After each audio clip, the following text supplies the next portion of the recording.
Students, think of this as an addendum to what I said in responding to that question, how might intelligence products influence, or not, presidential decision-making on national security policymaking? When I spoke of intelligence products, I only referenced written products, things like the NIE and the PDB. But I was thinking afterwards, I really should have mentioned what I'll just call for the moment audiovisual products. So, for example, in the Eisenhower and John F. Kennedy era, they were able to see still photography of Soviet sites that were missile sites, so-called strategic missiles that could be launched to hit the U.S. It was this U-2 photography that helped to give Eisenhower confidence that there was no missile gap. In the Kennedy era, he was really, really impressed with the photos that the U-2s took over Cuba of what was happening on the ground in Cuba, late summer 1962. The photos showed Soviet missile sites being built for medium and intermediate range missiles that could hit the U.S. from Cuba.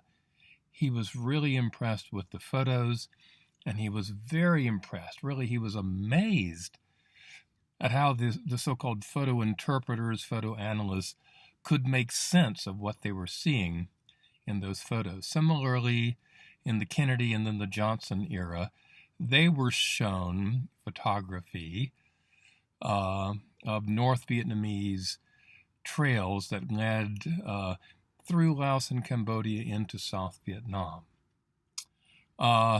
This works both ways. I was thinking the Soviet leaders were able to access audio recordings, still photography, and probably some film of Americans stationed in the Soviet Union engaged in sexual activity. And it was the existence of these audio-visual products that allowed the Soviets sometimes to successfully blackmail those Americans.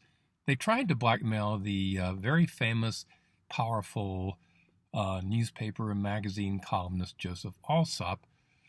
They showed him the photos they had taken of him with a young man who had sort of approached Alsop at a dinner.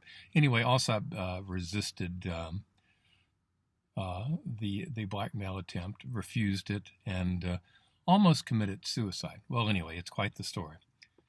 In the Jimmy Carter era, by that time frame, spy satellites could not only do very impressive still photography and do video recordings, they began to produce nearly real-time video. And this made quite the impression on President Carter.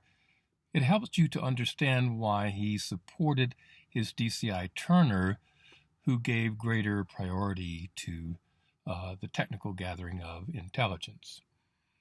In the Reagan era, he was given recordings and transcripts of those recordings of conversations between the Soviet pilots who did the shoot down of Korean Airlines jet 007, exchanges between the pilots and the Soviet commanders on the ground. But the analysis of those conversations by Americans, the analysis, whether it was written or spoken, I don't know, but the analysis given to Reagan misled him. It led him to believe that the Soviet shoot down of the civilian jet was intentional, which was not the case. The Soviets, they should have known better, but they were stressed and in a hurry and confused as well. They thought they were shooting down an American spy plane. Locke Johnson tells us in his book that in the early Clinton era, it was imagery intelligence. So that includes both still photography and videos. It was imagery intelligence that allowed the U.S. to know that the Iraqis were yet again massing troops on the Iraqi border with Kuwait. The U.S. was able to take certain military precautions to deter the Iraqis from doing such an invasion. In the Obama era, the DCI, well, it would have been the director of CIA, and other intelligence leaders were able to present to President Obama still photography and video of the house in Pakistan where they believed, they were not sure, that Osama bin Laden lived. On the night that the U.S. went into that town, and about which you read in the article, the getting of bin Laden, you might recall that Obama and his top advisors, including Secretary of State Clinton, could sit around a table in the Situation Room and watch whatever the satellite could show them with its real-time video. Of course, the satellite couldn't go in the house itself where bin Laden was killed. But again, very impressive. So it's fair to say that this imagery intelligence and sometimes audio recordings, that sort of thing, these products really impress the hell out of presidents.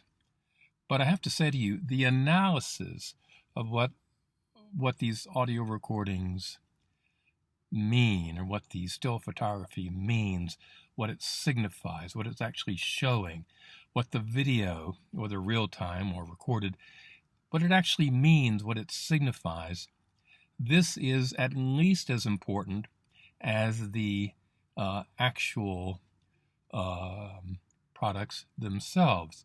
The analysis can educate a president, enlighten him, or confuse him, or mislead him. And we know from history that all of those things can happen.